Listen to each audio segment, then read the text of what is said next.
Video like जरूर कर लीजिए और ऐसे वीडियो लगातार फ्री में पाने के लिए चैनल को तुरंत सब्सक्राइब कर लीजिए और बेल आइकन को जरूर टैप कर लीजिए ताकि आगे भी सारे वीडियो आपको मिलते रहे। यूट्यूब में फॉलो करते हैं तो प्लीज ये वाला फ्री टेलीग्राम चैनल जरूर ज्वाइन कर लीजिएगा। सारे नोटिफिकेशन सारे अपडेट यहीं पे आते हैं, ध्यान रखिए। हेलो दोस्तों, welcome back to our YouTube channel C set preparation. उम्मीद है कि आप स्वस्थ होंगे और बेहतर तैयारी कर रहे होंगे। दोस्तों, आज की इस क्लास में हम लोग यूपी पीसीएस प्री 2024 के लिए मैथ्स के पहले क्लास मतलब ओरिएंटेशन का डिस्कशन करेंगे। फ्रेंड्स, यह क्लास यूपी पीसीएस के अतिरिक्त सभी प्रकार के प्रतियोगी परीक्षाओं के लिए समान रूप से उपयोगी है।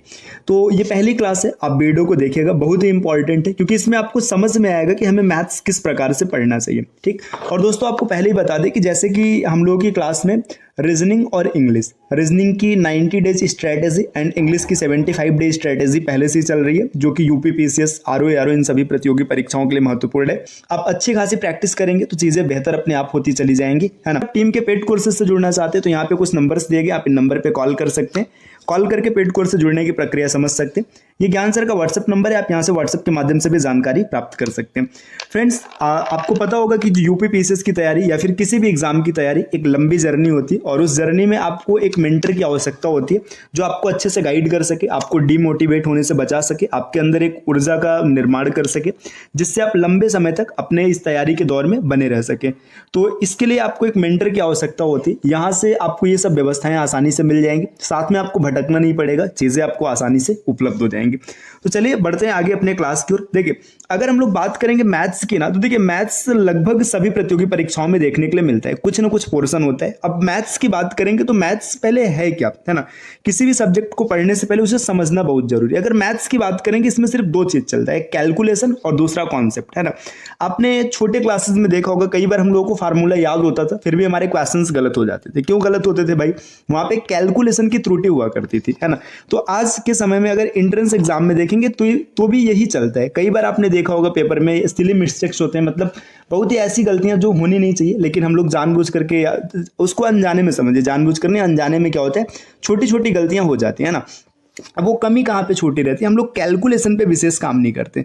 तो अगर मैथ्स की बात करेंगे तो सबसे पहले आपकी कैलकुलेशन परफेक्ट होनी चाहिए और साथ में कॉन्सेप्ट भी अच्छे से क्लियर होने चाहिए। तो चलिए हम लोग एक एक करके समझते हैं कि दोनों कैसे सही होगा। देखिए, अगर बात करेंगे कैलकुलेशन को तो इसको हम स्पीड मैथ्स के जोन में रखेंगे। इसमें क्या क्या चीज आपको पढ़ना है और क्या हमें पढ़ना है, तो चलिए देखिए। सबसे पहले इसमें कुछ स्मार्ट ट्रिक्स होते हैं जिन्हें आपको लगातार प्रैक्टिस करना है। देखो, अब स्मार्ट ट्रिक्स की लगातार जब प्रैक्टिस करेंगे ना, तो आपको प्रेशर के समय, जब एग्जाम हॉल में हम लोग होते हैं वहां पे काफी ज्यादा प्रेशर होता है, तो स्मार्ट ट्रिक अक्सर याद नहीं आता है। क्यों? क्योंकि उसकी उतनी तगड़ी प्रैक्टिस नहीं होती। तो आपको स्मार्ट ट्रिक्स की प्रैक्टिस करनी है, आपको अभी आगे एक एक करके बताया जाएगा। इसके बाद टेबल्स। देखिए, टेबल्स ना ऐसा नहीं कि बहुत हल्का है, इसको आप कम से कम ना 1 से लेकर के 30 तक का टेबल आपको रटा होना चाहिए। रटा होने का मतलब एकदम अच्छे से याद होना चाहिए। फ्रेंड्स, टेबल का बहुत बड़ा योगदान होता है कैलकुलेशन में। आपका समय बचता है, एग्जाम हॉल में जहां आप प्रेशर में रहते हैं वहां पे टाइम बचता है। इसके बाद स्क्वायर्स, कम से कम कोशिश कीजिएगा कि 25 तक का स्क्वायर आपको जरूर याद रहे, 100% याद रहे। इसके बाद अगर संभव है तो आप कम से कम 50 तक इसको लेकर जाइए, है ना। और क्यूब्स की बात करेंगे तो 20 तक का क्यूब आपको 100% याद होना चाहिए। तो देखो, इसमें ये चीज है ना, टेबल्स, स्क्वायर एंड क्यूब, इसे आपको खुद से कवर करना पड़ेगा। इसमें कोई आपकी कोई हेल्प नहीं कर सकता। कि अब देखिए, आपके दिमाग में आएगा कि हम इसको कैलकुलेशन करके कर सकते हैं या फिर ट्रिक से निकाल सकते हैं, तो आप करने के लिए कर लेंगे, लेकिन एग्जाम हॉल में समय वेस्ट होगा, है ना। और हमें परीक्षा में समय ही तो बचाना है, पूरा खेल समय का होता है। तो इसलिए आपको ये सब चीज थोड़ा सा मैनेज करके रखना है, आपको पढ़ के रखना है, ठीक। अब सिलेबस की बात करेंगे तो अकॉर्डिंग टू एग्जाम, जैसा एग्जाम होगा वैसा सिलेबस होगा। जैसे UP police constable, UPSI, SSC, है ना, यूपी पीसीएस, इन सबके सिलेबस में बहुत ज्यादा अंतर तो नहीं होता है, लेकिन बहुत हल्का फुल्का अंतर होता है, न के बराबर। तो हम लोग समझते हैं कि चीजें कैसे होंगी, ठीक। तो ये चीज आप धीरे धीरे अपने डेली रूटीन में शामिल कीजिए, इसको आप याद करने का प्रयास कीजिएगा। चलिए अब हम लोग बात करते हैं सिलेबस पर। तो देखिए, सिलेबस की बात करेंगे ना, तो मैथ्स का सिलेबस लगभग हर एग्जाम के लिए समान रहता है। उसमें कुछ चीजें थोड़ी बहुत अप डाउन होती है, तो वो चीज अपनी जगह। अब मैथ्स की बात करेंगे तो मैथ्स को हम लोग स्पेशली 3 पार्ट्स में डिवाइड करके पढ़ेंगे, या फिर यहाँ पे 2 पार्ट से दिया गया, तो एक एक करके समझते हैं। सबसे पहला पार्ट है स्पीड मैथ, है ना। स्पीड मैथ्स की बात करेंगे और दूसरा पार्ट है अरिथमेटिक, है ना। और तीसरा पार्ट यहाँ पे नहीं लिखा गया, जगह नहीं था तो नहीं लिखा गया उसमें, ये लास्ट में मैंने मिसलेनियस डाल दिया, ठीक। देखिए, स्पीड मैथ्स की बात करेंगे, यही चीज़ है कि आपकी स्पीड कैसे बढ़ेगी। तो इसमें देखिए नंबर सिस्टम का बहुत बड़ा रोल है। अब देखिए नंबर सिस्टम जब कहा जाएगा तो इसमें आपको डेसिमल, फ्रैक्शन है ना, एलसीएम, एचसीएफ ये सब अपने से मान लेना, सर्ड, इंडाइसेस ये सब इसमें आ जाएगा। नंबर सिस्टम मतलब संख्या प्रणाली या संख्या पद्धति। इसमें आपको क्या क्या देखने के लिए मिलेगा, जैसे नंबर सिस्टम के कुछ बेसिक कॉन्सेप्ट है, साथ में इसमें हम लोग डेसिमल मतलब दशमलव की बात करेंगे, फ्रैक्शन भिन्न की बात करेंगे, एलसीएम एचसीएफ की बात करेंगे, सर्ड एंड इंडाइसेस की बात करेंगे, मतलब घातांक और करड़ी की बात किया जाएगा। तो ये सब चीज आपको यहाँ पर देखने के लिए मिल जाएगा। तो नंबर सिस्टम पढ़ने के बाद ना आपका जो कैलकुलेशन स्पीड है धीरे धीरे ये बूस्ट होने लगेगा। इसके बाद हम लोग पढ़ेंगे सिंप्लीफिकेशन। देखिए सिंप्लीफिकेशन की बात करेंगे तो इसमें भी आपने बचपन में देखा होगा बॉडमास वाला रूल जो होता है उसी को अप्लाई करके यहाँ पे किया जाएगा। सिंप्लीफिकेशन के बाद अप्रॉक्सीमेशन। देखिए अप्रॉक्सीमेशन का बहुत बड़ा योगदान होता है। परीक्षा में ना कई बार बड़े बड़े कैलकुलेशन होते हैं, लेकिन अप्रॉक्सीमेशन से आप बिना कैलकुलेट के उस क्वेश्चन का आंसर निकाल सकते हैं। अप्रॉक्सीमेशन के बाद नंबर सीरीज। देखिए नंबर सीरीज आपको रीजनिंग में भी देखने के लिए मिलता है और मैथ्स में भी देखने के लिए मिलता है। तो कुछ ऐसे परीक्षा है जहां पे मैथ्स के पेपर में देखने के लिए मिलता है और कुछ पेपर ऐसे होते हैं जिसमें रीजनिंग में देखने के लिए मिलता है। तो हम लोग यहाँ पे इन सब चीजों को पढ़ेंगे। देखिए ये सब चीज जो है ना आपके स्पीड को बूस्ट करेंगे, आप यहाँ से तेजी से कैलकुलेशन करने में सक्षम हो जाएंगे। अब एरिथमेटिक की बात करेंगे। देखिए एरिथमेटिक का एक बहुत बड़ा रोल होता है मैथ्स में। अब एरिथमेटिक में ना हम लोग देखो कई बार चैप्टर्स को पढ़ते हैं फिर भूल जाते हैं, पढ़ते भूल जाते हैं, उसमें पता है कमी कहाँ होती है। एरिथमेटिक के हर चैप्टर को ना कुछ छोटे छोटे ब्लॉक में डिवाइड किया गया। यहाँ पे आपको चीजें समझ में आएगी। देखिए ब्लॉक 1 की अगर बात करेंगे, हमने इसमें परसेंटेज को रखा है, प्रॉफिट लॉस को रखा है, डिस्काउंट को रखे हैं, SICI मतलब simple interest and compound interest को रखा गया। इसमें है क्या समझिएगा। देखिए आपने देखा होगा कि जो परसेंटेज है, परसेंटेज चैप्टर अगर आप पढ़ रहे हो तो उसमें प्रॉफिट लॉस भी देखने के लिए मिलता है या फिर प्रॉफिट लॉस में परसेंटेज देखने के लिए मिलता है। तो जो ब्लॉक 1 है ना, इसके चैप्टर्स आपस में रिलेटेड है। मतलब अगर आप खाली परसेंटेज पढ़ के सोच रहे हैं कि हमारा परसेंटेज पूरा हो गया तो आप गलत सोच रहे हैं, है ना। क्योंकि प्रॉफिट लॉस जब आएगा तो फिर मतलब उसमें भी परसेंटेज का इस्तेमाल होगा, डिस्काउंट में भी परसेंटेज मिलेगा, SICI में भी मिलेगा। तो अगर आपको ब्लॉक 1 पूरी तरीके से क्लियर हो गया, जैसे ये ब्लॉक 1 आपने पूरा चारों चैप्टर पढ़ लिया, अब इसके बाद ना percentage, profit loss, discount, SICI सब तरीके के क्वेश्चन आपके आसानी से बन जाएंगे। जैसे एक रैंडम चैप्टर मैं उठा के दे दूं कि आप डिस्काउंट पढ़ लीजिए, आपने डिस्काउंट पूरा पढ़ लिया, है ना। उसके बाद फिर आपको क्वेश्चन दिया जाएगा, उसमें परसेंटेज का तड़का डाल दिया जाएगा, तो आप वहां पे फंस जाएंगे। तो इस वजह से क्या है कि आपको ब्लॉक वाइज पढ़ना है। अब आपने अगर ये चारों चैप्टर डन कर लिया तो ये चारों के चारों आपका मजबूत हो जाएगा, फिर कहीं से भी क्वेश्चन है आप कंप्लीट तैयार रहेंगे। ब्लॉक 2 की बात करेंगे, जैसे एवरेज हो गया, पार्टनरशिप हो गया, रेशियो एंड प्रपोर्शन हो गया, एज हो गया, तो ये सब ब्लॉक 2 के हैं। ब्लॉक 2 का मतलब इसमें ये सब चैप्टर आपस में इंटर रिलेटेड है। अब रेशियो एंड प्रपोर्शन आप देखिए ना, मतलब एज वाले क्वेश्चंस हो गए, पार्टनरशिप वाले क्वेश्चन हो गए, सब एक दूसरे से आपस में जुड़े हुए हैं। इसी तरीके से ब्लॉक 3 की बात करेंगे। देखिए इसमें क्या क्या, स्पीड, टाइम एंड डिस्टेंस, है ना, बोट एंड एक्सट्रीम, इसके बाद टाइम एंड वर्क हो गया, वर्क एंड वेजेस हो गया, पाइप एंड सिस्टर्न हो गया। तो ये सब आपस में जुड़े हुए हैं, ठीक। अब इसके बाद देखिए ब्लॉक 4 में रखा गया probability, permutation, combination, probability. Mensuration की बात करेंगे 2D एंड 3D, है ना। इसके बाद देखिए यहाँ पे स्पेस नहीं था तो इस वजह से मैंने DI लिखा है और मिसलेनियस लिख दिया। मिसलेनियस कहने का मतलब इसमें जो भी आपका रेखा गणित है, बीज गणित है ना, ये सब चीजें आपको यहाँ पर आ जाएगी। जितना भी आपको अलजेब्रा देखने के लिए मिलेगा, ज्योमेट्री देखने के लिए मिलेगा, सब मिसलेनियस में आ जाएगा। या फिर जो भी चीजें छूट रही है, जैसे सेट थियरी कई PCS में आता है, तो ये जितनी भी चीज छूट रही है ना, सबको मिसलेनियस में हम लोग शामिल कर लेंगे, ठीक। और DI से भी कई बार क्वेश्चंस देखने के लिए मिलते हैं, तो इसको भी हम लोग डिटेल में एक एक करके समझेंगे। तो चलिए दोस्तों, आज हम लोग शुरुआत करते हैं स्पीड मैथ्स के कुछ कॉन्सेप्ट को देखते हैं, ठीक। यहाँ पे चलिए आगे बढ़ते हैं। देखिए अब यहाँ पे देखिए स्पीड मैथ का पहला चैप्टर आपको मिलेगा नंबर सिस्टम। तो बात करते हैं नंबर सिस्टम में। सबसे पहली बात तो ये कि नंबर क्या होता है ना। आपने बचपन से पढ़ा है ना, मतलब शुरू से आपने पढ़ा है कि नंबर होता है 1 2 3 4 5। अगर नंबर को डेफिनेशन में पिरोने की बात करेंगे तो नंबर क्या होगा। देखिए नंबर की बात किया जाए ना तो नंबर मैथ्स की एक यूनिट है। बस आपको इतना याद रखना है कि मैथ्स की यूनिट है ना। अब इसका यूज क्या है, अगर मैथ्स की यूनिट है तो इसका यूज 2 तरीके से होता है। या तो किसी चीज के काउंटिंग में होता है ना, किसी चीज के काउंटिंग में होता है, या फिर किसी भी लेवल को मेजर करने में होता है। इसका मतलब क्या होता है आपको समझाते हैं। देखिए काउंटिंग की मतलब जैसे मान के चलिए मैंने यहाँ पे सर्कल बना दिया, मैंने आपसे पूछा बताइए कितने सर्कल है, आपने बोला 4, है ना। इसमें आपने नंबर का एक इस्तेमाल किया तब आप बता पाए कि यहाँ पे 4 है, ठीक। तो नंबर क्या होता है, एक तरीके से इसका यूज काउंटिंग में होगा। दूसरा लेवल के मेजरमेंट की बात करें, जैसे एक क्लास में मान लो 10 बच्चे हैं, ठीक, 10 बच्चे। अब इसमें क्या होता है कि आप एक टेस्ट देते हैं और आपका रैंक आता है 3 या फिर 2 जो भी आता है। मान लीजिए आप वही टॉपर है, आपका पहला रैंक आता है। अब मैंने बोला आप किस पोजीशन पे, तो आपने अपना लेवल बताया कि मतलब 1 या फिर फर्स्ट रैंक पर है ना। अब जैसे किसी की हाइट है, हाइट का भी एक लेवल होता है। आपने न्यूज़पेपर में पढ़ा होगा गंगा का जल स्तर बढ़ना, है ना, वहां पर लेवल दिखाया जाता है ना। जैसे आपने कोई एग्जाम दिया जिसमें फिजिकल टेस्ट होता है तो उसमें हाइट दिया जाता है 170 है ना, 165 जो भी रहता है। देखिए यहाँ पे हाइट का लेवल नापा जाता है। तो नंबर क्या होता है, नंबर मैथ्स की एक यूनिट होती है, मैथ्स की इकाई होती है, जिसका यूज बेसिकली दो तरीके से होता है, या तो किसी चीज़ के काउंटिंग में होता है या फिर किसी चीज़ के लेवल के मेजरमेंट में होता है। अब नंबर को ना दो तरीके से लिखा जा सकता है। देखिए जो 0 से लेकर के 9 तक के नंबर्स होते हैं इनको डिजिट कहा जाता है, इसको याद रखिएगा। 0 से 9 तक के जितने भी नंबर्स हैं, जैसे 0, 1, 2, 3, 4, 5, 6, 7, 8, 9, इनको डिजिट कहते हैं। अब डिजिट की बात करें, जैसे आपने देखा होगा मोबाइल नंबर है ना, आप वहां पे हमेशा बोला जाता है 10 डिजिट्स का फोन नंबर। आधार कार्ड में आपने देखा होगा 12 डिजिट्स आधार नंबर ये बोला जाता है। ओटीपी आता है तो ओटीपी अक्सर बोला जाता है 6 डिजिट। जैसे मान के चले एक ओटीपी आपके फोन पे है 12 35 15 है ना। अब क्या कभी भी जो मतलब इसमें ओटीपी पूछा जाता है, ऐसा कोई भी ऐसा नहीं बोलता है कि आपके फोन पे एक 3 संख्याओं का ओटीपी है, हमेशा बोलता है कि 6 डिजिट्स का ओटीपी है ना। तो इसको एक एक करके काउंट किया जाता है, इस वजह से इसको डिजिट कहते हैं। और जब इसी को ग्रुप में शामिल कर लिया जाता है तो इसको नंबर कहते हैं। चीजें एकदम क्लियर है, एकदम क्रिस्टल क्लियर, कोई समस्या नहीं होगी दोस्तों।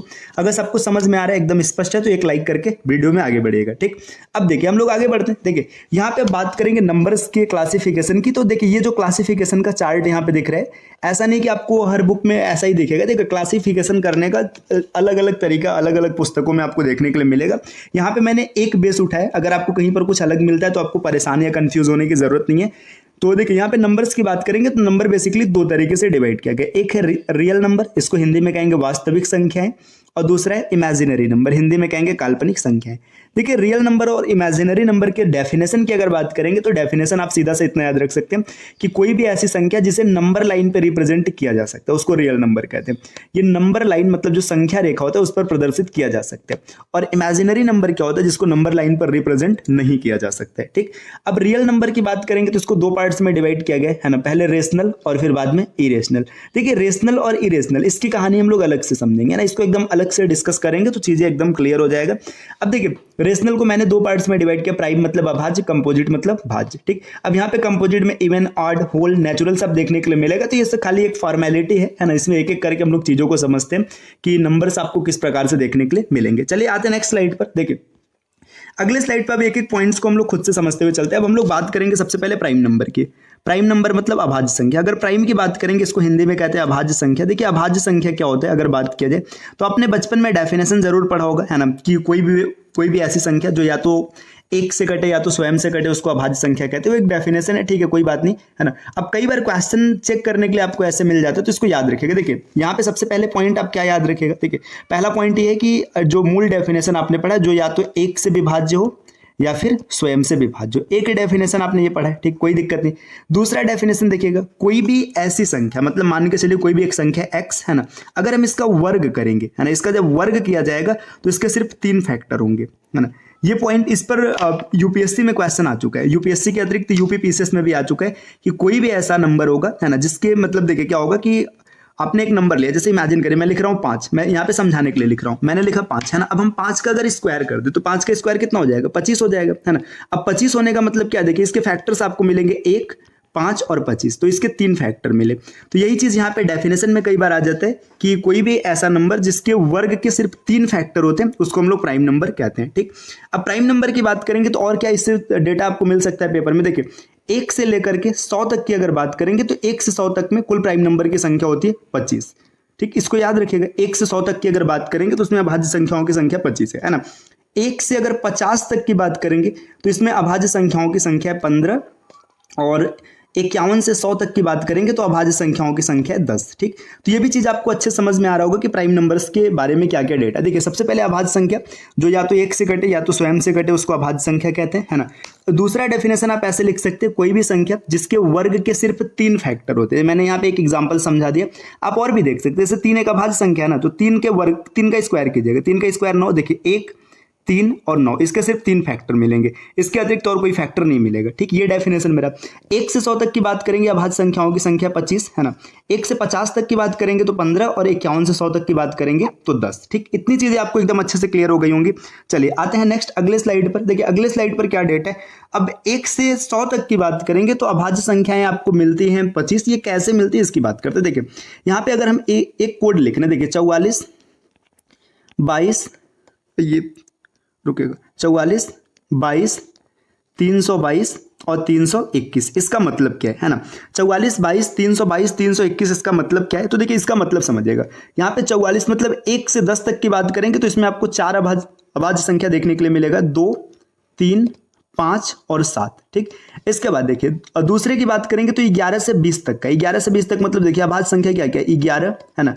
ये अब बोर्ड मतलब मोबाइल बहुत ज़्यादा हैंग करने लगा, इस वजह से क्लास थोड़ा सा डिस्टर्ब हो रहा है दोस्तों। देखिए 11, 13 है ना, आप समझ के चलेगा, पेन इधर उधर भाग रहा है ना। इसके बाद 17 और 17 के बाद 19। ठीक, इसके बाद देखिए इसमें अगर देखेंगे तो इसमें आपको मिलेगा 23 और 23 के बाद 29 है ना। आगे अगर आप देखेंगे देखिए 31, 31 के बाद आपको मिलेगा 37। यहाँ पर देखिए 3 क्या क्या मिलेगा, 41, 43 और यहाँ पर 47। और इसमें देखेंगे देखिए आपको मिलेगा यहाँ पे 53 और 53 के बाद 59। नेक्स्ट में अगर आप देखेंगे तो आपको मिलेगा 61 और 67। यहाँ पर देखिए 3 क्या मिलेगा, 71, 71 के बाद 73 और 73 के बाद 79 मतलब 79। इसमें देखिए आपको क्या मिलेगा, 83 मिलेगा और 89 मिलेगा। और लास्ट में अगर आप इधर देखेंगे तो ये 100 वाले सीरीज में आपको मिलेगा 97। ठीक, तो देखिए ये अभाज्य संख्याओं के कुछ कोड रहे है ना।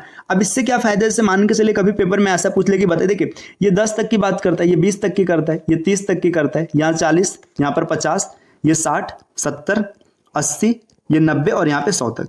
अब जैसे कभी ऐसा क्वेश्चन बन जाए, बताइए 40 से 50 के बीच में कितने प्राइम नंबर है, तो देखिए 40 से 50 का सीरीज ये है ना। तो इसमें आप देखेंगे खाली 2 आपको मिलेंगे है ना। तो ये चीज आप आसानी से समझ सकते हैं। ठीक, तो और दोस्तों और क्या चीज आपको याद रखना चाहिए, देखिए 2 की बात करेंगे तो 2 सबसे छोटी अभाज्य संख्या है। ठीक, ये भी याद रखिएगा। और 2 इकलौती ऐसी अभाज्य संख्या है जो इवन है। इसके बाद जितनी भी प्राइम नंबर आप लिखेंगे सब के सब ऑड हैं। ये चीज आपको अच्छे से क्लियर होना चाहिए। देखिए आपने और चीज इसमें क्या देखा था, अगर और भी हम लोग आगे बढ़ेंगे तो आपने ये देखा था कि 1 से 100 तक की बात करेंगे तो इसमें जो प्राइम नंबर इसके नंबर है ये टोटल 25 है। 1 से 50 तक की बात करेंगे तो इसमें जो प्राइम नंबर है ये 15 है। और अगर 1 से लेकर के 51 से लेकर के 100 तक की बात करेंगे तो इसमें जो प्राइम नंबर है ये 10 है। ठीक, तो यहाँ पे प्राइम नंबर से जुड़ी इतनी डेटा है जो कि आपने पीछे के क्लास में पढ़ रखा था। यहीं पे एक छोटी सी चीज और डिस्कस कर देते हैं, इसको भी समझ लीजिएगा। देखिए अगर कभी भी बात किया जाएगा ट्वाइन प्राइम है ना, ट्वाइन प्राइम की बात करेगा तो ट्वाइन प्राइम क्या होता है इसको भी याद रखिएगा। कोई भी ऐसी 2 प्राइम नंबर या 2 अभाज्य संख्या है जिसका डिफरेंस 2 का हो है ना, उसको ट्वाइन प्राइम कहते हैं। मतलब अभाज्य संख्या जिसका अंतर कितने का हो, अंतर 2 का हो। जैसे एग्जांपल के तौर पे समझिए, आपने लिखा 3 और 5 है ना, इसमें 2 का अंतर है। आपने लिखा 5 और 7, इसमें भी 2 का अंतर है। आपने लिखा 11 और 13, इसमें भी कितने का अंतर है, 2 का अंतर है। तो इसको ट्वाइन प्राइम कहते हैं। अगर 1 से 100 तक की बात करेंगे तो ट्वाइन प्राइम की संख्या टोटल 8 है। इसको याद रखिएगा, 1 से 100 तक की गिनती में 8 ट्वाइन प्राइम मिलेंगे। और अगर 100 से 200 की या 101 से 200 तक की बात करेंगे तो यहाँ पे ट्वाइन प्राइम की संख्या 7 है। मतलब 1 से लेकर 200 तक अगर आप टोटल देखेंगे तो ट्वाइन प्राइम आपको कितने मिलेंगे, आपको मिलेंगे 15। तो ये भी चीज आपको अच्छे से क्लियर हो गया होगा। इसके अतिरिक्त आपने को प्राइम नाम जरूर सुना होगा, सहअभाज्य संख्या। अगर को प्राइम की बात करेंगे तो सहअभाज्य संख्या क्या होती है, कोई भी ऐसी 2 संख्या जिसका HCF 1 होता है, HCF 1 होता है, उसको ट्वाइन प्राइम कहते हैं। तो ये ट्वाइन प्राइम का जो डिटेल में डिस्कशन है ये हम लोग HCF LCM वाले चैप्टर में करेंगे। यहाँ पे ऐसे बस बेसिक तौर पे इसको आप समझ के रखिएगा। तो यहाँ पे देखिए प्राइम नंबर से जुड़ी जितनी डेटा थी हम लोगों ने सबको एक एक करके क्लियर किया। आपको किसी प्रकार की कोई समस्या अब नहीं होने वाली। देखिए प्राइम नंबर की बात करेंगे, क्या क्या चीज आपको याद रखना चाहिए। देखिए एक तो डेफिनेशन आपने पढ़ा होगा कि जो संख्या या तो 1 से घटे या तो स्वयं से घटे उसको प्राइम कहते हैं। दूसरा आप इसको याद रखिएगा, कोई भी संख्या जिसके वर्गों के 3 फैक्टर होते हैं उसको भी प्राइम कहते हैं। देखिए यहाँ पे इसको हम लोगों ने एग्जांपल से समझा है ना। 2 सबसे छोटा प्राइम नंबर है और साथ में इकलौता इवन प्राइम नंबर है। इसके अतिरिक्त जितने भी प्राइम है सब ये ऑड होते हैं। 1 से 100 तक की बात करेंगे प्राइम नंबर्स 25 है। 1 से 50 तक में 15 है और 51 से 100 तक में 10 है। ट्वाइन प्राइम की बात करेंगे, कोई भी ऐसा प्राइम सेट जिसमें 2 का डिफरेंस है, जैसे 3 5 5 7 11 13। 1 से 100 तक की बात करेंगे तो 8 आपको ऐसे सेट मिलेंगे। और अगर 101 से 200 तक की बात करेंगे तो 15 टोटल 7 सेट मिलेंगे। और 1 से 200 तक अगर टोटल देखेंगे तो 15 सेट मिलेगा। को प्राइम क्या होता है, कोई भी ऐसा प्राइम जिसका डिफरेंस कोई भी ऐसा प्राइम क्या मैं बोल रहा हूँ यार, कोई ऐसी 2 या 2 से अधिक हुए सभी संख्या जिसका HCF 1 होता है उसको को प्राइम कहते हैं। तो यहां तक की चीजें आपको एकदम अच्छे से स्पष्ट हो गई होंगी, आपको कोई दिक्कत नहीं आएगा। फ्रेंड्स बढ़ते हैं अगले स्लाइड पर। देखिए यहाँ पे कुछ न्यूमेरिकल्स मतलब क्वेश्चन दिए गए है ना। अब इन क्वेश्चंस की चर्चा करते हैं। देखिए पहला पॉइंट यहाँ पे देखिए एक क्वेश्चन दिया है, 3 अभाज्य संख्याओं का योग 86। देखिए 3 अभाज्य संख्या क्या है आपको नहीं पता है, इसका योग है 86। यदि उनमें से 2 का अंतर मतलब 2 संख्याओं का अंतर 2 हो तो सबसे बड़ी अभाज्य संख्या बताइए। देखिए यहाँ पे जो आपने पीछे कॉन्सेप्ट पढ़ा है उसका इस्तेमाल होगा। आपके पास 3 अभाज्य संख्या है, हमें नहीं पता है क्या क्या है, मान लेते हैं A, B और C। यहाँ पे 3 अभाज्य संख्या है और इनका योग कितना है, इनका योग है 86। और आगे बोल रहे हैं कि दो अभाज्य संख्याओं का अंतर, दो, आप किसी को भी दो मान लीजिएगा, मान लेते हैं बी और सी का डिफरेंस यहाँ पर दे रखा है 2। अब आपसे पूछ रहा है कि सबसे बड़ी अभाज्य संख्या बताइए। देखिए यहाँ पे किस कॉन्सेप्ट का प्रयोग होगा, आपने पीछे क्या पढ़ा था कि जो दो होता है, दो इकलौता ऐसा अभाज्य संख्या जो सम होता है, इसी कॉन्सेप्ट का यहाँ पर प्रयोग है। समझिएगा कैसे, देखिए जब कभी भी आप तीन अगर ऑड नंबर को जोड़ेंगे ना, तीन अगर ऑड नंबर को जोड़ेंगे मतलब विषम को जोड़ेंगे तो आपका आंसर हमेशा ऑड आएगा।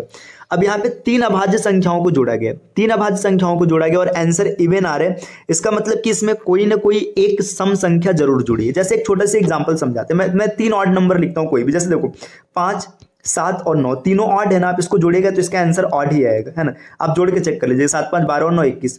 अगर लगातार आप 3, 3, 5, 7, 9 अगर ऑड संख्या में ऑड नंबर्स को जोड़ेंगे तो आंसर हमेशा ऑड आएगा।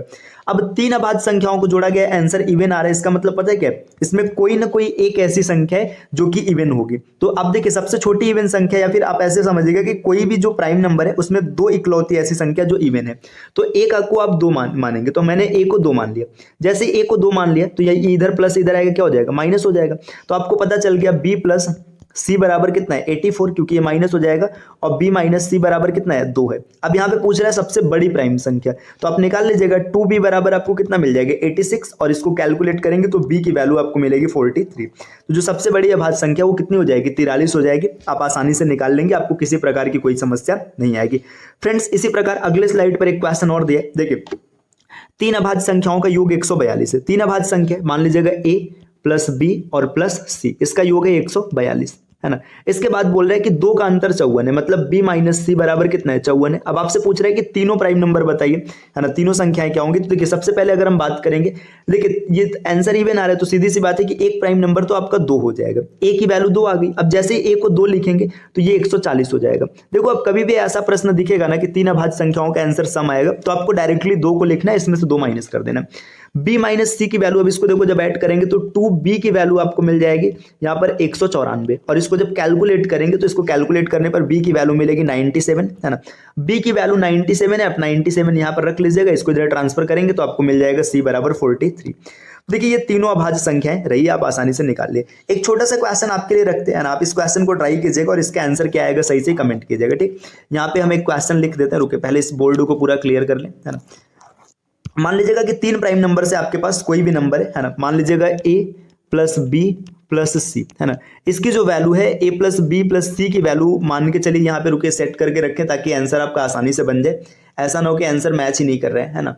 तो अगर देखा जाए मान लीजिएगा ये 116 है ना, a प्लस बी प्लस सी 116 है, और b माइनस सी बराबर, अगर इसको देखा जाए तो b माइनस सी बराबर ये कितना हो जाएगा, अगर इसको सेट किया जाएगा तो ये हो जाएगा 8, है ना। अब आपको बताना है कि इसमें तीनों प्राइम नंबर क्या है, इसका आंसर कमेंट कीजिएगा। देखिए तीन प्राइम नंबर से a प्लस बी प्लस सी, इसकी वैल्यू 116 है ना, और आगे दो प्राइम नंबर्स का डिफरेंस 8 का है, तो आपको कमेंट करना है कि इसमें जो तीनों प्राइम नंबर है कितना आएगा, ठीक। चलिए अब आते हैं अगले स्लाइड पर फ्रेंड्स। देखिए नेक्स्ट अब यहाँ पर क्या इन्फॉर्मेशन दिया गया, देखिए अब बात करेंगे हम लोग नेचुरल नंबर, मतलब प्राकृतिक संख्या। प्राइम नंबर्स का पूरा खेल खत्म हो गया, प्राइम नंबर क्या होता है, ट्वाइन प्राइम क्या होते हैं, है ना, इसके बाद को प्राइम क्या होते हैं, सब आपको क्लियर हो गया। अब बात करेंगे नेचुरल नंबर। नेचुरल का मतलब होता है प्राकृतिक संख्या, है ना, इसको हिंदी में कहते हैं प्राकृतिक संख्या। तो देखिए प्राकृतिक संख्या की बात जब करेंगे ना, तो प्रकृति में कभी आपने कोई चीज 0 से काउंट करना शुरू किया है, नहीं।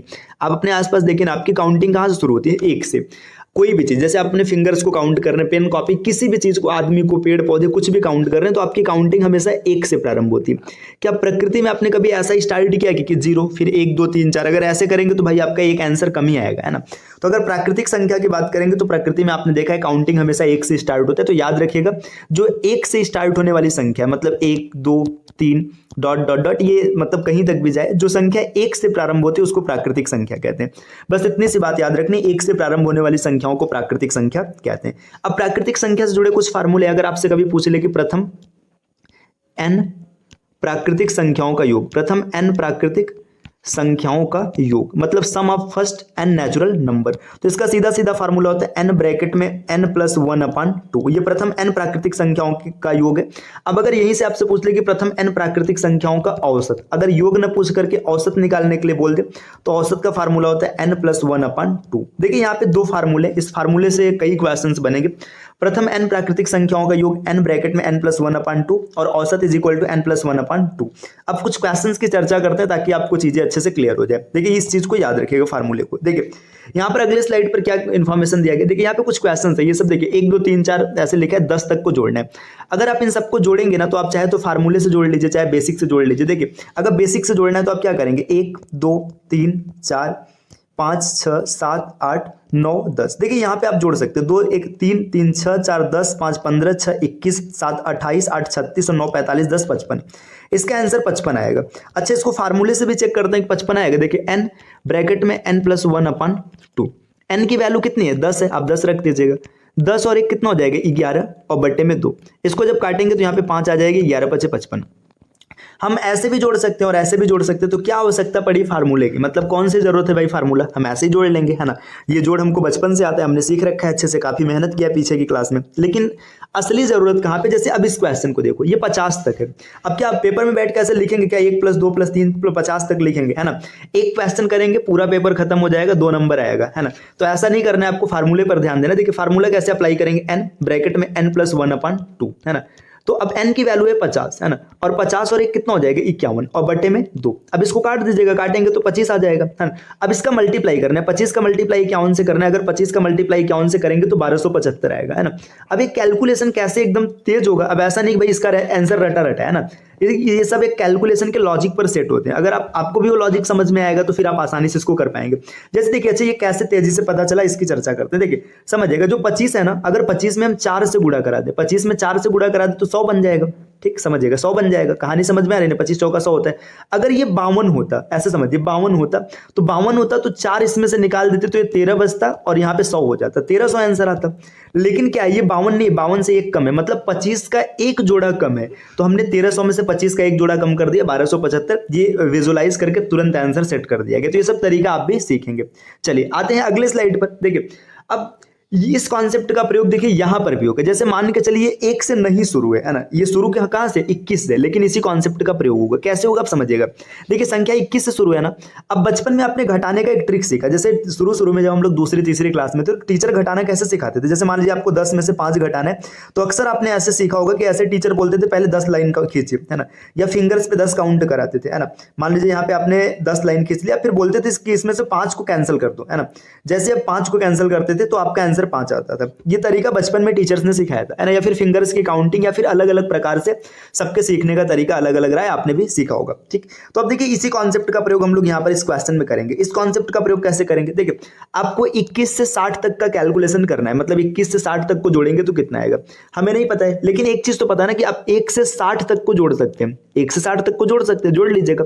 अब इसमें से जो चीज आपको नहीं चाहिए, क्या नहीं चाहिए, 1 से 20 तक, तो 1 से 20 तक को घटा दीजिएगा। कहानी समझ में आई ना। आपने 1 से लेकर के 60 तक को जोड़ लिया। अब उसमें आपको 21 से चाहिए, 20 तक का तो चाहिए नहीं, 20 तक को घटा देंगे। अब 1 से 60 तक को कैलकुलेट करने का फार्मूला क्या है, लिखेंगे n की वैल्यू है 60, 60 और 1 61 और बटे में 2, और माइनस में n की वैल्यू कितनी है 20, 20 और 1 21 और बटे में 2। अब यहाँ पे कैलकुलेट करेंगे, इसको काटेंगे तो 30 आ जाएगा, है ना। लास्ट में 0, 3 छत्रिक 18, और माइनस में देखिए यहाँ पे इसको काटेंगे तो 10, 210। अब यहाँ पे घटाएंगे तो आपको आंसर मिलेगा 1620। 1620 इस प्रश्न का बिल्कुल सही उत्तर है। देखिए इतने बेहतरीन क्वेश्चन को आपने चंद सेकंड में हल कर लिया, है ना। यही होता है कॉन्सेप्ट की ताकत। यहाँ पे देखिए 51 से 400 तक को कैलकुलेट करना है, कुछ नहीं करना है, आप 1 से 400 तक को निकाल लीजिए। ठीक, 1 से 400 तक आपने निकाल लिया। अब हमें कहां तक नहीं चाहिए, हमें 51 से चाहिए, मतलब 1 से 50 तक नहीं चाहिए। तो 1 से 50 तक नहीं चाहिए, तो इसको बाहर करना है। अब बाहर करना है तो आप आसानी से लिख लेंगे। देखिए n की वैल्यू कितनी है 400 है, तो आप सीधा सीधा लिखेंगे 400, है ना, गुणे 401। 401 कहां से आया, क्योंकि इसमें आपने 1 जोड़ा है, और बटे 2 और माइनस 50 और गुणे 51 और बटे में 1, है ना, सॉरी 2। अब यहाँ पे इसको हल करेंगे, इसको यहाँ पे हल करेंगे तो आपको मिलेगा 200, है ना। अब देखिए 401 में अगर आप मल्टीप्लाई कराएंगे तो आपको मिलेगा 802 और 00, है ना। ये आपका इसका मल्टीप्लाई हो गया। अब इसको काटेंगे तो यहाँ पे देखिए ये कट गया, 25 आ गया, और अभी जस्ट आपने पहले कैलकुलेट किया था 1275 आया था, तो 1275। अब यहाँ पे इसको घटा देना। देखिए ये 100 अगर होता तो इसको माइनस करते 25 मिल जाता, है ना। यहाँ पे 25 मिल गया। अभी 801 में से आपको 12 घटाना है, तो 1 घटाएंगे तो देखिए यहाँ पे 11 घटाना पड़ेगा, तो 789। ये कैलकुलेशन तो 78925 इस प्रश्न का सही उत्तर आएगा। तो देखिए ऐसे बड़े बड़े क्वेश्चन आप चंद सेकंड में सॉल्व कर सकते हैं, अगर आपका कॉन्सेप्ट क्लियर है तब, है ना। और कॉन्सेप्ट नहीं क्लियर हो तो भैया लेकर क्वेश्चन बैठे रहिए, है ना। चलिए आते हैं अगले स्लाइड पर। देखिए नेक्स्ट अगले स्लाइड पे क्या है, sum of first N natural numbers square, मतलब प्रथम एन प्राकृतिक संख्याओं के वर्गों का योग। जैसे देखिए अभी तक खेल क्या चल रहा था, आप 1 2 3 4 5 ऐसे जोड़ रहे थे। मैं आपके सामने ऐसा क्वेश्चन रख दूं, 1 square plus 2 square plus 3 square, बताइए ये क्या होगा। तो जैसे मान लीजिए तो छोटा है, आप आराम से जोड़ लेंगे। 1 का स्क्वायर 1 होता है, 2 का स्क्वायर 4 हो जाएगा, 3 का स्क्वायर 9 हो जाएगा। आप बोलेंगे इसका आंसर 14 आएगा। लेकिन अगर यही मैं 3 तक न लिख करके 300 तक लिख दूं, तब क्या होगा, तब आप फंस जाएंगे। तो इसका एक छोटा सा फार्मूला आपको याद रखना चाहिए। इसका फार्मूला होता है n ब्रैकेट में n+1, दूसरे ब्रैकेट में 2n+1/6। ये इसका फार्मूला, अगर फार्मूला आपने रट रखा है तो आपका ये क्वेश्चन चंद सेकंड में बन जाएगा। देखिए इसी क्वेश्चन को 3 तक को हम लोग अप्लाई करके देखते हैं फार्मूले पे। जैसे देखिए n की वैल्यू है 3, है ना, 3 और 1 4, है ना, 3 दूना 6 और 1 7 और बटे में 6। देखिए यहाँ पे कटा तो आपको 3 मिला, है ना, और यहाँ पे कटेगा तो 2 मिलेगा, 7 दूना 14। देखिए आंसर यही सेम आ रहा है ना। चलिए और आगे बढ़ते हैं, नेक्स्ट अगले स्लाइड पे चीजों को समझते हैं। देखिए यहाँ पे दिया है 10 तक का स्क्वायर। देखिए 10 तक के स्क्वायर पर भी देख लेते हैं काम करता है कि नहीं। पहले बेसिक तरीके से लिखते हैं। देखिए 1 का स्क्वायर 1, 2 का स्क्वायर 4, 3 का स्क्वायर 9, 4 का स्क्वायर 16, 5 का 25 हो जाएगा, 6 का स्क्वायर कितना 36, 7 का स्क्वायर 49, 8 का स्क्वायर कितना होगा 64, 9 का 81 और 10 का 100, है ना। ये सब यहां तक लिखा है। देखिए फार्मूले को अभी चेक करके हम लोग देख रहे हैं कि सही आंसर आएगा कि नहीं। देखिए 4 1 5 और 9 14, है ना, 14 हो गया, 14 और 16 कितना 30, 30 और 25 कितना 55, 55 यहां तक आ गया, ऊपर तक का 55 हो गया। ठीक, इसके बाद नीचे देखिएगा 55 में 100 जोड़ेंगे तो कितना आ जाएगा 255, है ना। अब इसके बाद और इन सब चीजों को ऐड करते, देखिए यहाँ पे देखिए 60 और 80, 60 और 80 140, है ना। 140 में 30 जोड़ेंगे तो 170, 170 में 40 जोड़ेंगे तो 210, 210 यहाँ पर आ गया। इसके बाद देखिए 6 और 9 15, 15 1 16, 16 4 20, यहाँ पर 20 को जोड़ेंगे। अब इन सबको कैलकुलेट करते 5, देखिए 5 3 8 और इसके बाद देखिए 485 आ रहा है। ये आपने बेसिक से किया। अब यही चीज फार्मूले से भी कैलकुलेट करके देखते हैं। देखिए आप लिखेंगे n की वैल्यू है 10। देखिए फार्मूला क्या है, n ब्रैकेट में n+1 2n+1/6, ये फार्मूला कहता है। तो n की वैल्यू है 10, है ना, 10 और 1 11, 10 दूना 20 और 1 21 और बटे में कितना 6। अब इसको काट के चेक करते, देखिए इसको पहले काटेंगे तो यहाँ पर ये 5 आएगा और फिर इसको काटेंगे तो 7 आएगा। 5 7 35, है ना, 5 7 35 हो जाएगा, है ना, 5 7 35 हो जाएगा। और इसके बाद और कैलकुलेशन करना है ना। जब और कैलकुलेशन करेंगे तो ये 11 385। कैलकुलेशन में कहाँ गलती हो रहा है भैया, है ना, फार्मूले से तो गलत नहीं हो सकता। रुके, अच्छा देखिए यहाँ पे 55 था और ये 100, तो 155 आएगा ना। मैं यहाँ पे 255 लिखा हूँ, माफ कीजिएगा। देखिए आपको देखिए गुस्सा होने की कोई जरूरत नहीं, आप चीजों को समझिएगा। देखिए यहाँ पे थोड़ा सा कैलकुलेशन में मिस्टेक था, ध्यान नहीं दिया गया था, है ना। तो देखिए 100, ये 385, है ना। देखिए जो शुरू में ऊपर 55 आया था और लास्ट में 100, तो 155 होगा। मैंने 255 लिख दिया था, मतलब माइंड कैलकुलेशन में मैंने इन सबको उठा लिया था, है ना। कोई बात नहीं। देखिए यहाँ पे 385 आ गया। तो आपको ये चीज समझ के चलना है कि फार्मूले से आप चीजों को आसानी से कितना कितना बना सकते हैं। आपको कुछ भी मतलब बहुत ज्यादा सोचने की जरूरत नहीं। ऐसे बड़े बड़े से क्वेश्चन आप चंद सेकंड में इसको सॉल्व कर लेंगे। ठीक, चलिए अब इस क्वेश्चन को भी हम लोग हल करके देख लेते हैं। देखिए यहाँ पर दिया आपको 51 तक का निकालना है। कुछ नहीं कीजिएगा, आपको सीधा सा फार्मूला लिखना है, n ब्रैकेट में n+1, दूसरे ब्रैकेट में 2n+1/6। आप इस फार्मूले को अप्लाई कीजिएगा। n की वैल्यू कितनी है, लास्ट नंबर 51, है ना, तो 51 आप लिखेंगे। 51 और 1 52 और इसके बाद क्या हो जाएगा 51 दूना 102, 102 में 1 जोड़ेंगे तो 103, है ना, और बटे 6 से भाग करना है। अब देखिए 6 से भाग करना है तो कर दीजिएगा, कोई दिक्कत नहीं, है ना। ये 6 से डायरेक्ट नहीं कटेगा तो इसको पहले काटेंगे। देखिए 3 से काटेंगे तो 17 और 2 से काटेंगे तो 26, है ना। देखिए अब यहाँ पे मिल गया 17 गुणे 26 और गुणे 103। तो 17 गुणे 26 गुणे, तो अगर 17 और 103 का गुणा कराएंगे तो कितना आ जाएगा 1700 और 17 3 51, है ना। तो यहाँ पे 1751 आ जाएगा अगर इसका मल्टीप्लाई कराया जाएगा। देखिए कैलकुलेशन कैसे फास्ट हुआ। अगर कैलकुलेशन फास्ट करने के लिए तो अभी आगे चीजों को देखेंगे। देखिए 103 को आप ऐसे नहीं लिख सकते 100 + 3, आपके दिमाग में चल रहा होगा, है ना। जब 100 का गुणा 17 से कराएंगे तो 1700 मिलेगा और 100 का गुणा 3 का गुणा 17 से कराएंगे तो 51 मिलेगा। तो 1751 आ गया। 1751 में आप मल्टीप्लाई कराना है 26 का, तो आप लिखेंगे 1751 और गुणे 26। अब देखिए यहां पर भी तेज कैलकुलेशन कैसे करना है, थोड़ा सा चीजें दिमाग में चलेगी, अभी एक्सप्लेन कर रहे हैं। देखिए 1751 में अगर आप 10 का गुणा कराएंगे तो 1751 0 इतना आएगा। फिर 10 का गुणा कराएंगे तो 1751 0 इतना आएगा। अब इसमें 5 का गुणा अगर आप कराएंगे, देखिए 5 का गुणा किस लिए कराएंगे, ताकि चीजें आसान हो जाए। तो 5 का गुणा अगर आप इसको कराएंगे ना, तो आप इसमें लास्ट में इसको ऐसे लिखेंगे। देखिए 17,000 का आधा कितना होता है 8,500 और 500 का आधा कितना होता है 500 का आधा अगर आप निकालेंगे तो 250, है ना। देखिए 8,500 और 250 और इसके बाद देखिए 10 का आधा 5, तो इसको आप ऐड करेंगे 5 5 7 8, देखिए 8755। अभी ये चीजें आपको कठिन लग रही होगी कि ये इससे ज्यादा अच्छा तो हम तो सीधा कैलकुलेट कर लेंगे, लेकिन ये सब चीज पता है कि आपके दिमाग में चलेगा। वहां पर पेन नहीं चलाना है, और जब पेन नहीं चलाना है तो आपका समय बचेगा। और एक बार और छूट रहा था तो यहाँ पे 1751 लिखेंगे, है ना। अब इसके बाद इन सबको जोड़ेंगे, जैसे जोड़ेंगे यहाँ पे 6 5 5 10 2 12, है ना। इसके बाद देखिए लास्ट में 1 हासिल है, 7 7 14 15 25 2 हासिल है ना, 7 7 10 और 14 24 1 25 और लास्ट में 2 और 2 4, ठीक है। तो ये इतना आंसर आ जाएगा 45 526। अभी ये चीजें देखिए आपको समझाने में लिखा जा रहा है एक एक करके, तो थोड़ा समय लग रहा है। बाकी जब इसको आप प्रैक्टिस में लाएंगे ना तो लिखना नहीं पड़ेगा, ये सब चीजें आपके दिमाग में दिखेंगी। कैसे दिखेंगे, देखिए 10 लास्ट में 0 लगाएंगे, 17,510 17,510 तो आपको सीधा दिखा 35,220, है ना। 35,220 यहां तक दिख गया।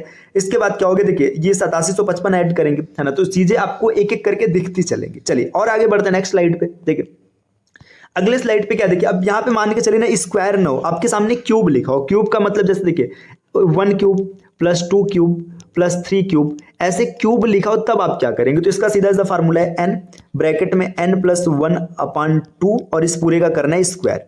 ये क्यूब्स का सम है। देखिए आगे क्वेश्चन दिया गया है ना, हाँ यहाँ पर दिया गया। तो देखिए अगर इन क्यूब्स की बात करेंगे तो देखिए अच्छा रुकिए यहाँ पे क्रॉस चेक भी कर लेते हैं, आप देख लीजिए सही आ रहा है कि नहीं। जैसे मान के चले मैं 4 तक का क्यूब लेता हूँ, मैंने 4 तक का क्यूब लिया, 1 cube plus 2 cube plus 3 cube plus 4 cube. देखिए 1 का क्यूब कितना है 1, 2 का क्यूब है 8, 3 का क्यूब है 27 और 4 का क्यूब है 64। इन सबको आपको जोड़ना है, ठीक। देखिए 27 और 8 कितना हो जाएगा 35, देखिए 27 8 कितना होगा 35, आप जोड़ के सकते हैं, है ना। इसके बाद 35 और 1 36, 36 और 64 कितना हो जाएगा 100, ये 100 हो जाएगा, है ना।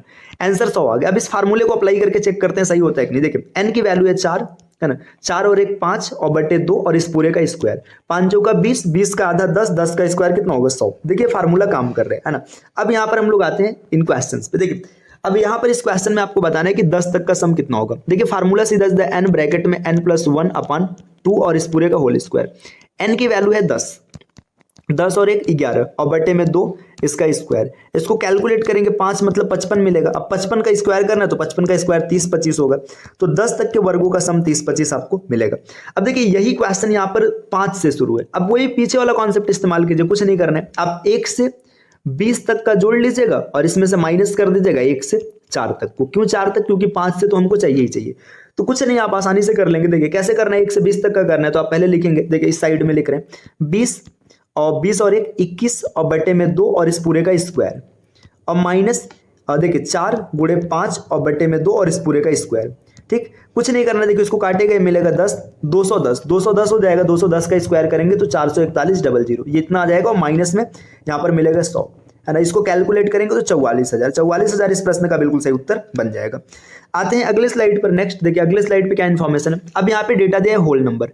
नेचुरल नंबर को आपने एकदम अच्छे से समझ लिया, प्राकृतिक संख्या की कार्य कैसी होती है। अब बात करते हैं होल नंबर मतलब पूर्ण संख्या। देखिए पूर्ण संख्या की बात करेंगे ना तो पूर्ण संख्या क्या होता है, जैसे प्राकृतिक संख्या 1 से प्रारंभ होता है वैसे पूर्ण संख्या 0 से प्रारंभ होता है। 0 1 2 अभी अनंत तक जाएगा। तो आपको इतना याद रखना है कि अगर प्राकृतिक संख्या के साथ हम 0 को भी शामिल कर देंगे तो जो नंबर हमें मिलेगा हम उसे पूर्ण संख्या कहेंगे। तो आसानी से आपको ये समझ सकते हैं, आपको कोई दिक्कत नहीं आएगी, है ना। अब इसमें भी कुछ फार्मूला है। प्रथम n प्राकृतिक संख्या के वर्गों का प्रथम n पूर्ण संख्या का जो योग होता है ये होता है n ब्रैकेट में n - 1/2, है ना। ये फार्मूला याद रखिएगा, है ना, n ब्रैकेट में n - 1/2, ठीक। बस यहाँ पे फार्मूला बता रहे हैं, कैलकुलेशन आप कर ही लेंगे। हाँ एक चीज और, इस फार्मूले से ना जो हैंडशेक वाले प्रश्न है, हैंडशेक का मतलब जैसे ऐसे बोला जाता है कि 10 दोस्त एक पार्टी में मिलते हैं, वो एक दूसरे से हाथ मिलाते हैं, बताइए कितने हाथ मिलाएंगे, तो इसमें ये फार्मूला काम करता है। खैर हैंडशेक वाले क्वेश्चंस को हम लोग परम्यूटेशन कॉम्बिनेशन में प्रोबेबिलिटी इन सब चैप्टर्स में भी पढ़ेंगे, लेकिन यहाँ पे मतलब जो ये डेटा है मतलब यहाँ पे हैंडशेक वाला प्रश्न तो इस फार्मूले से भी बन जाएगा। जैसे इमेजिन करो मैंने ऐसे लिखा कि एक पार्टी में 20 दोस्त एक दूसरे से मिलते हैं और सब एक दूसरे से हाथ मिलाते हैं, बताइए कितने हैंडशेक हुए। तो आप सीधा फार्मूला लगाएंगे 20 में से 1 गया 19 और बटे 2 कैलकुलेट करेंगे 190 बार हाथ मिला है ना। ये चीज याद रखिएगा। चलिए अब आगे बढ़ते हैं अगले स्लाइड पर। अगले स्लाइड पे इंफॉर्मेशन दिया इवन नंबर और ऑड नंबर। तो इवन और ऑड की बात करेंगे, देखिए इवन की बात करेंगे तो डेफिनेशन आप सबको पता ही होगा, है ना, जो संख्या 2 से कट जाए, है ना, 2 से विभाज्य। अगर 2 से विभाज्य तो उसको हम लोग कहते हैं इवन, ठीक। अगर 2 से विभाज्य नहीं है, ना, 2 से विभाज्य नहीं तो इसको हम लोग क्या कहेंगे, इसको हम लोग कहेंगे ऑड, है ना, ठीक। 2 से विभाज्य नहीं होगा तो इसको ऑड कहेंगे और 2 से विभाज्य होगा तो इवन कहेंगे। देखिए इवन का जो इकाई अंक होता है ये 0 2 4 6 और 8 होता है। जो ऑड का इकाई अंक होता है ये 1 3 5 7 और 9 होता है, ठीक। इवन का जो मानक रूप है ये इसका मानक रूप होता है, अगर मानक रूप मतलब किस रूप में मिलेगा तो 2n के रूप में मिलता है और इसका मानक रूप होता है 2n +- 1, है ना। इस चीज को याद रखिएगा। प्रथम n मतलब जो सम संख्या होते हैं, प्रथम n सम संख्याओं के योग की बात करेंगे तो n ब्रैकेट में n+1 होता है ना। ये प्रथम n प्राकृतिक सम संख्याओं का योग है। अगर इसके औसत की बात करेंगे, यहाँ पे योग है ना, और औसत की बात करेंगे तो औसत होता है n+1। यहीं पर अगर इसके योग की बात करेंगे तो ये n² होता है और औसत होता है n, है ना। तो यहाँ पर कुछ चीजें रही जो आप आसानी से समझ पा रहे हैं। इसमें ऑड और इवन के बारे में भी हम लोगों ने क्लियर कर रखा है। क्वेश्चंस की चर्चा यहाँ पर नहीं कर रहे हैं, आप क्वेश्चंस को आगे हम लोग समझेंगे एक एक करके। तो दोस्तों ये आज की क्लास रही। क्लास ज्यादा लंबी ना हो पाए इस वजह से इसको यहीं पर स्टॉप कर रहे हैं। आपसे मिलेंगे नेक्स्ट वीडियो में कुछ नए कॉन्सेप्ट के साथ। तब तक के लिए नमस्कार।